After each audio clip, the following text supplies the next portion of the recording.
오직 우리 주 곧 구주 예수 그리스도의 은혜와 그를 아는 지식에서 자라가라. 베드로후서 3장 18절 말씀입니다. 할렐루야. 오늘 말씀을 통해서도 하나님이 저와 여러분을 얼마나 사랑하시는지 깨달을 수 있는 귀한 시간이 되기 원합니다.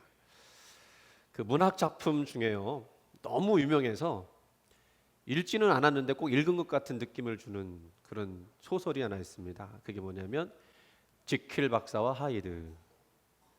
그 이미지를 좀 보여주셔야 되는데, 저 질문 말고 이미지요. 이미지 못 받았어요? 그러면 인터넷 찾아서 한번 보여주세요. 이미지를 내가 보냈는데 그게 지금 안 들어간 모양이에요.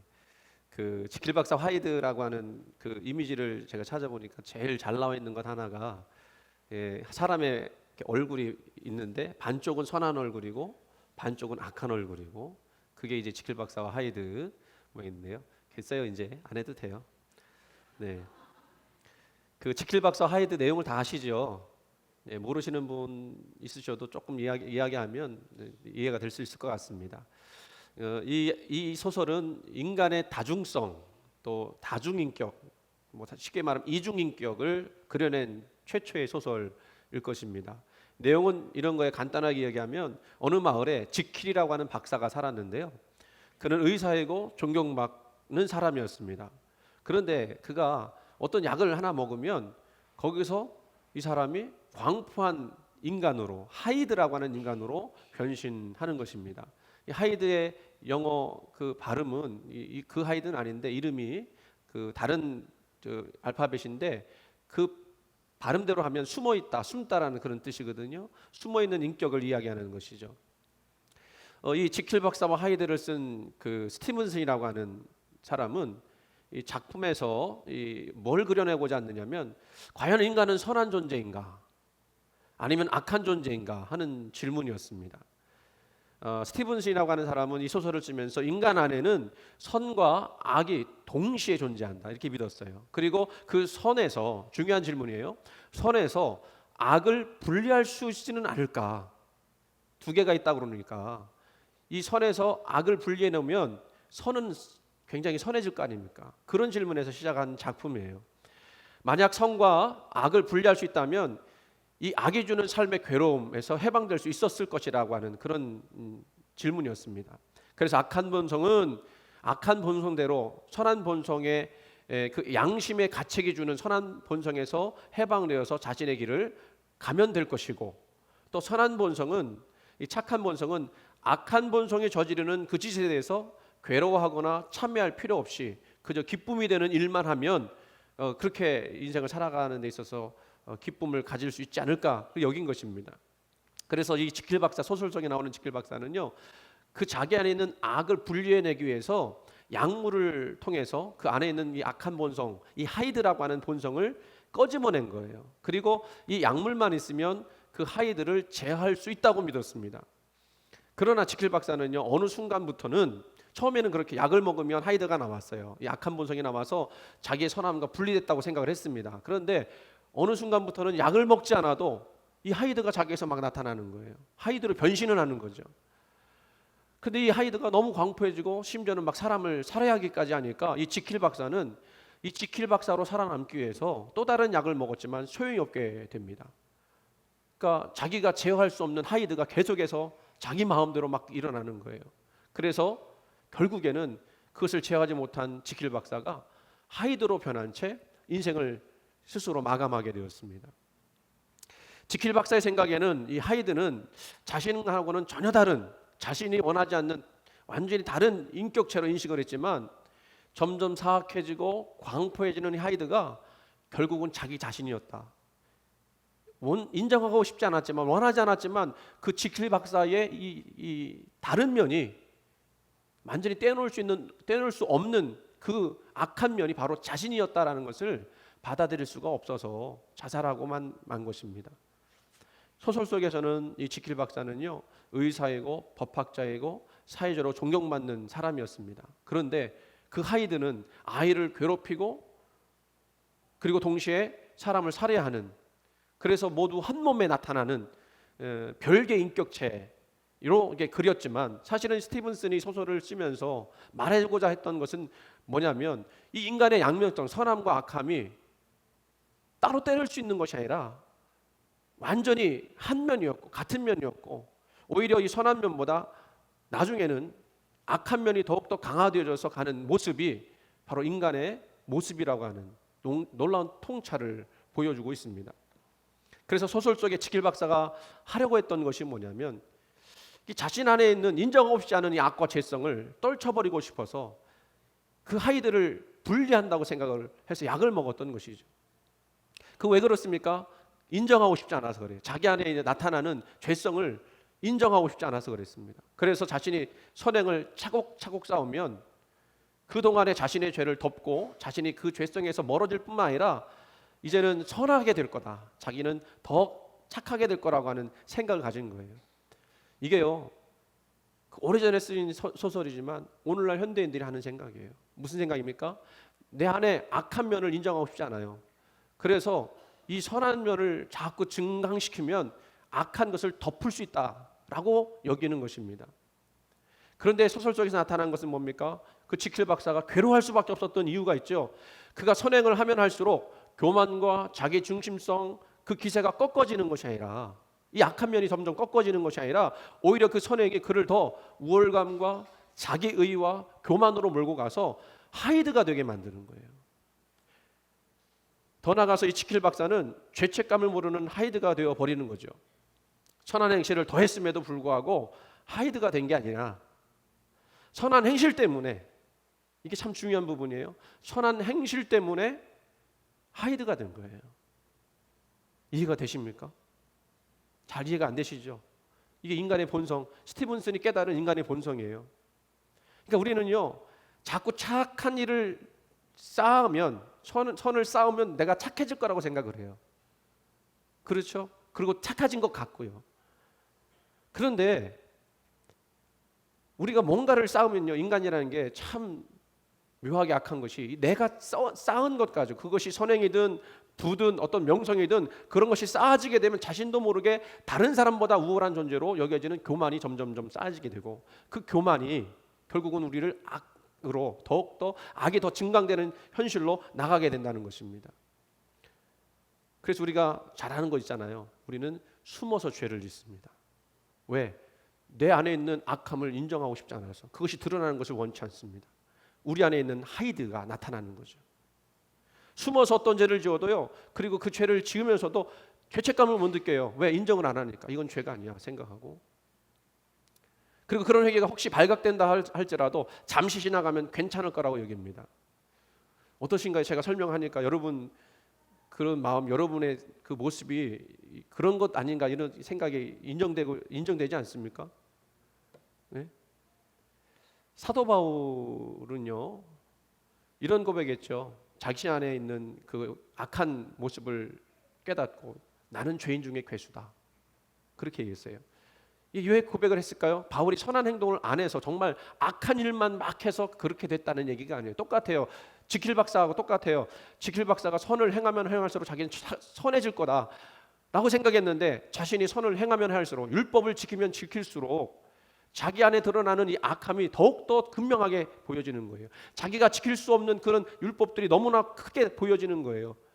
그래서 깨닫게 된 거는, 내 안에 죄인 중에 괴수된 이 더러운 하이드가 있구나라고 하는 사실을 고백한 것입니다. 여러분, 죄는 누가 생각할까요? 우리 하나님 믿는 사람만 죄를 생각할까요? 에어컨 좀 꺼주세요. 하나를 껐는데도 그런가요? 네. 여러분, 죄를 생각하는 것은요, 그리스도인이 아니더라도 인간은 누구나 자기의 지은 죄에 대해서 생각을 합니다. 그러니까 천둥번개 칠 때 무서워하는 거예요. 그게 자기한테 떨어질까 봐. 그렇죠? 그리고 그 죄를 생각하면 뭘 또 생각하는지 아십니까? 심판에 대해서 생각을 합니다. 심판을 생각하지 않을 수가 없어요. 죄를 지으면. 여러분, 일례로 이런 거 생각해 볼 수 있어요. 여러분, 고유정이라는 여인 아시죠? 막 얼마 전까지 막 난리가 났던 여자 아닙니까? 얼굴은 참 그 여성스럽게 생겼지 않습니까? 근데 그 여자가요, 자기보다 큰 남편을요, 전 남편이죠. 무참하게 살을 했는데 뭐 입에 담을 수 없는 방법으로 그 시신을 훼손을 해갖고는요 버렸어요. 시신을 찾지도 못했어요. 그 이유가 뭐냐고 생각할 때 너무나도 정말 웃긴 내용이에요. 지금 자기가 새로운 가정을 이뤘는데 전 남편이 그 새로운 가정에 방해가 된다고 생각했기 때문에 사람을 죽여버렸어요. 여러분 이 고유종을 여러분이 만약에 재판관이라면 어떻게 해야 한다고 생각하십니까? 청와대 국민청원 홈페이지에요. 이 여자 사례가 아니라 사형시켜달라고 하는 청원이 올라갔는데 거기에 얼마나 많은 사람들이 동의한 줄 아십니까? 20만 명이 넘는. 그러니까 할 수 있는 사람은 다 한 거예요. 거기 관심 갖고 있는 사람들은 다 올라가서 사형시켜달라 그렇게 얘기를 했어요. 그건 뭘 말하는 겁니까? 죄에 대한 심판을 얘기하는 거예요. 사람들도 심판 생각을 해요. 죄를 생각하고요. 그런데요, 사람들이 이상하게도요, 기독교가 말하는 죄에 대해서 이야기하면 불쾌하게 여깁니다. 왜? 나는 고유종이 아니기 때문에. 고유종 정도는 아니잖아요. 고유종 정도야 사형을 시켜도 마땅하지만 나보고 사형이라고 하면 이상하게 생각합니다. 그런데도 불구하고 죄에 대해서 심판한다라고 이야기하면 이상하게 여기는 거예요. 여러분 세상 사람들도요 이 세상이 뭔가 잘못되고 가고 있다는 것을 인정하고 있습니다. 그 결론으로 삼고 있어요. 그런데 그것이 죄 때문이라고 하면 터무니없는 소리로 그거는 기독교가 만들어낸 그런 이야기로 얘기를 생각을 해요. 왜 그럴까요? 지금 현대의 사람들이요 조금 합리적이라고 생각하고 뭔가 좀 그 자기 의식이 주체성이 깨어있는 사람이라고 하면 이 죄라는 개념을 비합리적인 개념으로 생각을 합니다. 그리고 이 죄라는 것을 인간을 희망적으로 보기보다는 그 절망적으로 보고 비관적으로 보기 때문에 이 죄의 개념 없애야 된다고 생각을 해요. 요즘 인본주의 시대에 맞지 않는 개념이 죄의 개념이라고 여기는 것입니다. 그래서 사람들이 기독교에 대해서 뭐 여러 가지 이유가 있겠지만 적대적인 이유가 뭐냐면 인간을 죄인으로 정의하기 때문에 그래요.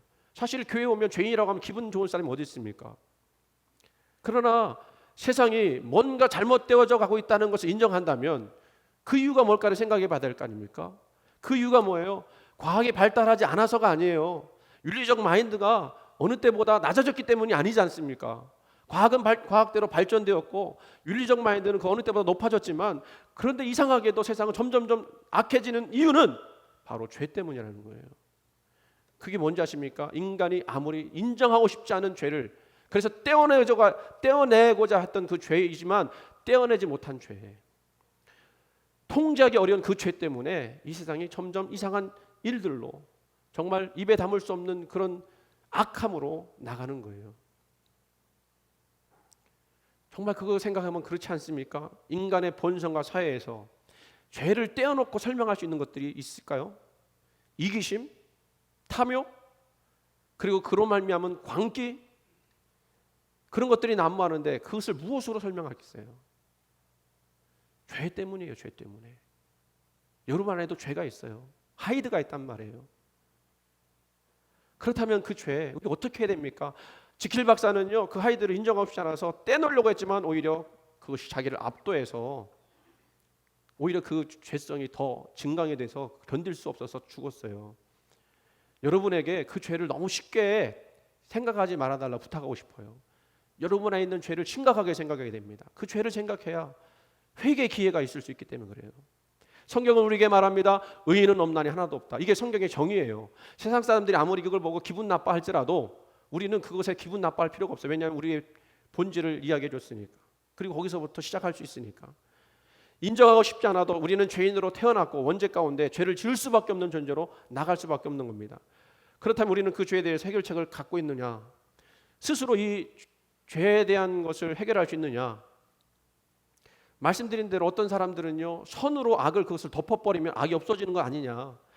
지킬 박사가 그렇게 하려고 하다가 소설 이야기지만 인간들이 하는 그 모습을 소설 속에서 보여준 거 아닙니까? 그렇게 하려고 하다가 할 수 없다고 하는 그 좌절감에 빠져서 그리고 더 이상 자기가 제어할 수 없는 죄성이 막 드러나면서 자살하고 만 거예요. 죄의 작은 사망이라는 걸 보여주는 거죠. 그게 인간의 이중성이고요. 그게 저와 여러분의 모습이기도 합니다. 선을 행하면 행할수록 내면의 모습에 그 속에 담겨져 있는 죄성이 드러나는 거예요. 오히려 인간은 그런 자기 자신 때문에 선을 행하면 행할수록 좌절하게 되는 것입니다. 다시 말씀드리면 셀프 구원 할 수 없어요. 셀프 구원. 그러니까 인간성의 역설입니다. 그런데 세상 사람들은 그런 인간의 이중성, 악함을 솔직하게 대면할 용기가 없어요. 인정하고 싶지 않거든요. 내가 죄인이란 거를 드러낼 수가 없습니다. 그래서 죄를 희석시키고요, 죄를 심리적인 것으로 그렇게 여깁니다. 아닙니다. 죄는 인간을 망하게 하는 가장 첫 번째 요소입니다. 성경은 죄를 어떻게 이야기합니까? 죄란 단지 비도덕적인 행위만을 의미하지 않습니다. 도적질했다고, 살인했다고 그것만 죄로 여기는 것이 아니라 죄의 정의는 더 심오합니다. 성경이 말하는 죄는 하나님을 떠난 거예요. 자신의 왕자에 하나님 대신 다른 것으로 올려놓은 것입니다. 심지어는 선한 것까지도 하나님 자리에 올려놓는 거예요. 내가 이만큼 선한데 그러면서 그 생각을 하나님의 자리에 올려놓는 겁니다. 그러니까 인간이요, 선한 것 가지고도 악하게 될 수 있어요. 왜 십계명의 첫 번째 계명이 나 외에 다른 신들을 내게 두지 말라 하셨는지 깨닫게 됩니다. 십계명은 그래서 오늘날에도 중요해요. 왜 예수님께서 바리새인들을 극단적으로 이렇게 미워하셨을까요? 미워하셨다고 표현하는 건 좀 이상할 수 있겠지만 독사의 자식들아 그러면서 그들을 정죄하셨습니까? 그들에게 하나님은 진짜 하나님이 아니라 율법이 하나님이었고 그들의 가식적인 의가 하나님이 되었기 때문에 그렇습니다. 하나님 자리에 다른 것을 놓았기 때문에 그래요. 그러면서 그들이 잘했다고 스스로 생각했기 때문에 그렇습니다. 예수님 보실 때는요, 회칠한 무덤, 속은 썩어 들어가는데 겉만 그냥 회를 칠해서 깨끗하게 보이는 그런 무덤 밖에는 안 보인 거예요. 하나님을 떠난 인간. 처음에는 진정한 자유와 평화가 그들 스스로에게 찾아온 것 같죠. 하나님 없이 살면 자유롭죠. 그러나 하나님을 울타리로 삼지 않으면 인간은 결국 자아분열과 고독과 그리고 자기 의의 허무함으로 구원에서 멀어지게 됩니다. 스스로 구원할 수가 없으니까. 그리고 이런 사람은 세상의 것들을 가지고 허무함을 채우기 위해서 자기의 정체감을 채워나가려고 하다가 세상 것으로 그렇게 하려고 하다가 결국 피폐해지는 것입니다. 잘 들으시기 바랍니다. 죄란 하나님 떠난 게 죄예요. 반대로 우리가 참된 평안을 누리려면 어떻게 된다고 말합니까? 거꾸로 하면 되죠. 반드시 우리를 용서하신 하나님 안에 머무르면 돼요. 자, 여기서 우리가 오늘 말씀의 제목으로 한번 돌아가 봤으면 좋겠어요. 복음이냐 종교냐. 우리가 믿는 그 신앙, 여러분이 믿는 신앙은 종교입니까 아니면 복음입니까? 정의가 좀 필요하겠죠. 종교란 무엇이냐? 하나님이 인간의 노력을 보시고 우리를 받아주신다고 하는 생각이 종교예요. 종교는 자신이 한 일로 하나님이 받아주실 거라고 하는 생각인데, 그런데 그 기준을 내가 정할 수 없다는 것 때문에 어렵죠. 하나님이 나를 어느 정도에서 받아주실 건가? 뭐 이 정도 미워하는 거는 괜찮겠지? 아니면 많이 미워하는 건 안 되겠지? 그 기준을 누가 정할 수 있어요? 정할 수가 없어요. 우리 스스로가 정할 수 없다는 게 문제예요. 그래서 정의로운 하나님 믿는다면 나는 행한 선보다 행한 악이 몇십 배, 몇천 배 더 많다는 것을 인정할 수밖에 없고, 그렇다 보니 종교의 형식에는요 평안이 없어요. 쉼이 없어요. 왜 그래요? 하나님 기준을 내가 모르니까 그 기준에 내가 올라가려고 발버둥 치는데 발버둥 쳐도 그 선의 기준을 내가 따라갈 수 없기 때문에 쉼이 없는 거죠. 그래서 선행을 통한 구원을 주장하는 도덕주의자들은 늘 자신이 행한 죄악 때문에 버림을 받을까 두려워해요. 선은 행했지만 여전히 내 안에 있는 하이드, 그 하이드 때문에 자기가 버림받지 않을까 염려하고 불안해한다는 겁니다. 그래서 쉼이 없다는 거예요. 그러나 복음은 무엇입니까? 그리스도가 하신 일 때문에 우리를 받아주신다는 거예요. 내가 한 것이 없지만 그리스도가 뭘 하셨죠? 하나님의 아들 예수 그리스도께서 스스로 구원받을 수 없는 인간들을 위해 십자가에 죽으심으로 우리의 죄값을 치르셨고 우리를 위해 죽으셨다는 그 사실을 내가 받아들이는 거, 그게 복음이에요. 아무것도 할 것 없고 그저 그 사실을 받아들이고 인정하고 믿기만 하면 구원의 시작이 된 것입니다. 참된 복음을 받아들이는 사람은 이미 그리스도께서 하신 그 구원의 사역을 그냥 믿어요. 그래서 받습니다. 이게 복음이에요. 이 복음이 얼마나 위대합니까? 나는 죄인이고 그래서 흠투성임에도 불구하고 그 사실을 기꺼이 인정하는 까닭에 은혜로 용납해 주신 거예요. 받아주신 거예요. 여전히 죄인이지만 받아주신 거예요. 내 안에 음흉하고 광포한 하이드를 떼어낼 수 없다고 하는 것을 내가 인정하고, 그래서 나는 내 스스로 구원받을 수 없음을 고백하면서 예수 그리스도를 바랄 때에, 그리고 그 예수 그리스도를 내가 의지할 때에 그 하나님이 나를 받아주셔서 다 용서해 주고 깨끗게 하셨다는 거예요. 그래서 그 은혜를 가지고 여러분, 우리는 지금 이렇게 예배드리러 나왔습니다. 그래서 이 복음을 받아들이는 사람들은요, 나를 받아주신 하나님 앞에 너무나도 감사한 거예요. 기쁜 거예요. 그럼 그 감사와 기쁨 가지고 나오셨나요? 그리고 더 중요한 건 뭔지 아십니까? 아직도 내게는 너무 흠이 많아서 예수님이 대신 죽을 수밖에 없었지만, 그런 내가 여전히 하나님은 사랑스럽고 소중해서 그 그리스도께서 서슴없이 그 죽음을 받아들이셨다는 거예요. 그게 복음이에요. 그래서 이 복음은 우리에게 자유함을 줍니다. 예를 들면 우리 안에 연약함이 있습니다. 뭐 그게 하이드라고 생각해도 돼요. 그런데 그것 때문에 우리가 괴로워하는데요, 복음 안에 들어온 사람은 그걸 해결했습니다. 왜냐하면 하나님은, 우리 예수님은 우리의 약함 때문에, 더 나아가서 악함 때문에 죽으셨기 때문에 그렇죠. 그것을 다 해결해 놓으셨기 때문에 그렇습니다. 그 약함은, 악함은 거꾸로 하면 그리스도의 능력이 나타나는 통로가 되기 때문에 그래요. 그래서 사도 바울이 죄가 더한 것에 은혜가 있다 그랬거든요. 그 의미를 여러분이 이해하셨으면 좋겠어요. 사도 바울은 이런 얘기했습니다. 그 약함을 이렇게 고백했죠. 그러므로 내가 그리스도를 위하여 약한 것들과 능욕과 궁핍과 박해와 곤고를 기뻐하노니 이는 내가 약한 그때의 강함이니라. 아니, 약함을 막 드러내는 거예요. 약함 때문에 기뻐한다고 그럽니다. 어떻게 그럴 수 있을까요? 여러분, 저나 여러분이나 마찬가지지 않습니까? 세상 사람들은요, 어떻게 하면 자신의 약점을 감추고 강함만 드러낼 수 있을지 고민합니다. 왜요? 약함이 드러나면 사람들 그 약점 물고 늘어지고 끄집어 내려려고 하기 때문에 그래요. 그래서 자신의 완전함과 선함을 스스로 증명해내려고 무진애를 씁니다. 그러나 그러면 그럴수록 우리는 강박에 걸려요. 나의 약함 때문에 누가 나를 업신여기는 건 아닌지, 그 나약함 때문에 불이익을 받는 것은 아닌지 등등 뭐 여러 가지 생각들이 막 나를 강박에 사로잡히게 만드는 거예요. 저를 예로 들어볼까요? 저 목사지 않습니까? 그러면 무슨 생각이 있을까요? 목사는 목사다워야 된다. 그래서 말도 목사답게 해야 되고, 걸음걸이도 목사답게 해야 되고, 그렇죠? 얼굴 표정도 목사답게 해야 된다고 하는 생각이 있어요. 그렇습니까? 안 그렇습니까? 내가 그렇게 하지 못할 때 막 그거 불안해하는 사람이 있습니다. 누굴까요? 우리 집사람이 제일 불안해. 내가 무슨 말실수해갖고 사람들 시험 들지 않을까? 제가 농담으로 한 얘기인데 목사가 농담하니까요, 그게 진심으로 들리나 봐요. 그래서 상처받는 사람들이 있어요. 저도 말을 참 조심하려고 애를 쓰는데 저는 완벽하지 않으니까 말할 때 실수가 있지 않습니까? 그게 저한테, 제가 그거를 막 적용시켜 본다 그러면, 제가 막 그런 생각하면서 살다 그러면 얼마나 사람들 대하기 어렵겠어요. 웃지도 못할 거 아니에요. 나 이렇게 웃는데 비웃는다고 생각하면 어떡하지? 내가 이렇게 행동했는데 저 사람이 나를 내가 저 사람을 깎아내린다고 생각하면 어떡하지? 이런 생각하면 강박 걸리는 거 아닙니까? 그래서 우리는요, 약함을 자꾸 드러내려고 하지 않습니다. 그런데 사도 바울은 거꾸로 얘기해요. 내 약함을 드러낸다. 사도 바울에게 있어서 약함은 육체의 가시였습니다. 육체의 가시를 학자들은 간질이라고 여겨요. 한번 생각해 보세요. 이렇게 말씀을 막 전하다가 간질로 막 쓰러져요. 입에 거품을 물고요, 소변을 막 싸요.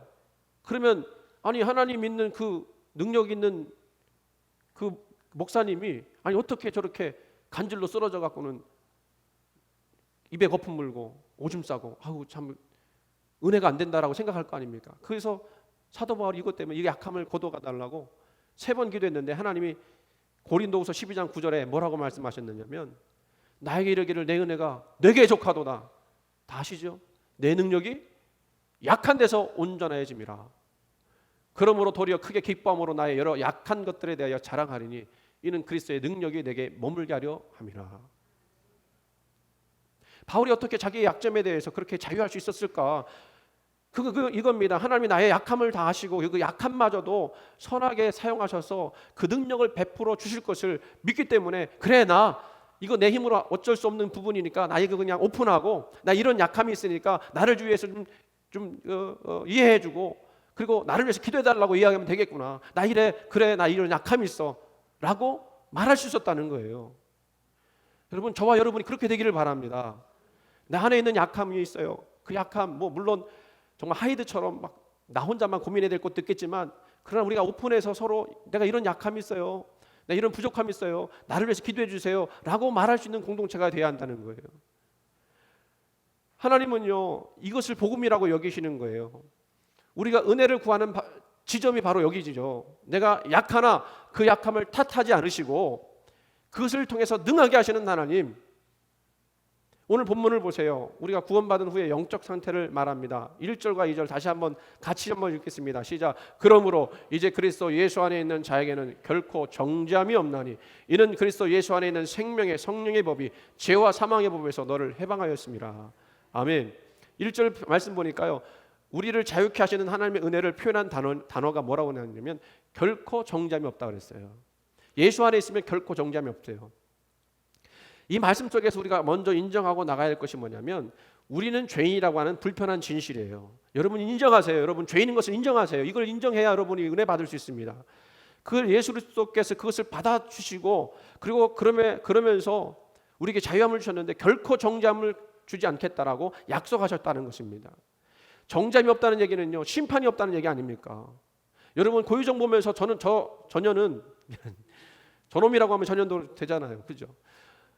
전혀는 죽어야 돼라고 얘기하지 않습니까? 근데 죄의 경중이 좀 다를 뿐이지 그 사람이나 나나 죽을 죄인 아니에요. 여러분 이거 인정하지 않으면요, 내가 주님께 매달리지 않아요. 주님이 필요치 않다니까요. 그런데 예수님이 나를 위해서 행하신 일들을 내가 믿으면 예수님이 그 죄에 대해서 용서하시겠다는 거예요. 그리고 예수 믿은 후에 지은 죄에 대해서도 하나님이 용서하실 수 있다는 거예요. 여전히 하나님과의 관계, 자녀된 우리의 관계가 끊어지지 않게 하시겠다는 것입니다. 2절 말씀을 그것을 표현했는데요, 뭐라고 했느냐면 우리에게는 어떤 법이 적용되느냐, 죄와 사망의 법에서 우리를 해방시키는데 그 법에서 해방시킬 수 있는 법, 생명의 성령의 법이 우리를 지배한다는 거예요. 그동안 복음을 알지 못하는 사람들은 스스로가 선을 쌓아서 구원에 이르려고 했고 거기서 파생되는 자신의 불안정성 때문에 죄와 사망의 법에서 얽매여서 심령이 피폐해지고 결국 죽음 앞에서 두려워하는 인생이 될 것입니다. 그러나 이제는 여전히 비록 나는 죄인이지만 내가 아닌 그리스도께서 나를 구원하시기 위해서 십자가 달려 죽으셨기 때문에 이제는 죄와 사망의 법이 내게 해당되는 게 아니라 생명의 성령의 법이 내게 해당돼서 이제는 나는 자유함으로 나갈 수 있다는 거예요. 여기서 기억해야 될 것이 이것입니다. 이 말씀 보니까 죄와 사망의 법에서 해방되었다고 하니까 나는 이제 죄를 전혀 짓지 않는 인생이 되었다라는 뜻인가 보다. 여러분 그렇게 생각하면 이게 또 시험돼요. 무슨 얘기인지 아십니까? 죄와 사망의 법에서 내가 해방됐다고 하는 이야기는요, 내가 죄를 짓지 않는 인간이 되었다는 뜻이 아니고요, 여전히 우리는 예수 믿지만 물론 과거보다 더 나은 모습이겠죠. 더 선해진 모습이어야겠죠. 그리고 앞으로도 그렇게 되어야 할 것입니다. 과거보다 더 많은 죄를 지으면 그거는 구원받은 게 아니에요. 그건 착각이에요, 여러분. 과거보다 지금이 더 선해졌을 것입니다. 그런데 그럼에도 불구하고 여전히 우리는 죄를 짓는단 말이에요. 그럼 이때 이 죄를 지은 것 때문에 우리 어떻게 해야 되느냐? 과거에는 그 죄 때문에 내가 망하게 되었구나 라고 이야기하지만 지금은 내가 예수를 믿은 이 시간은 내가 비록 어쩔 수 없이 지은 죄지만 그 죄의 법이 주는 그 사망의 효과를 생명의 성령의 법이 끊어버렸다는 거예요. 물론 죄를 지으면 마음 아파야죠. 죄책감을 느껴야 됩니다, 여러분.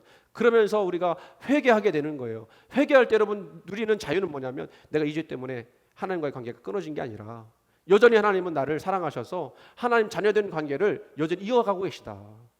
보세요. 저하고 우리 딸이 세상의 법으로 우리 관계를 맺는 게 아니잖아요. 딸하고 아빠하고의 관계 속에서는 세상의 법이 아니라 사랑의 관계로, 생명의 관계로 이 아이를 받아주는 거예요. 이 아이가 아직 자라는 과정 가운데서 얼마나 아빠한테 잘못하고 또 죄를 짓겠습니까? 그런데 너 그 죄 짓기 때문에 이제 더 이상 아빠 딸 아니야. 때로는 놀리려고 그렇게 하죠. 겁주려고. 근데 마음은 어때요? 그게 아니고 어떠죠? 그럼에도 불구하고 나중에 아빠 잘못했어요 그러면 안아주는 거예요.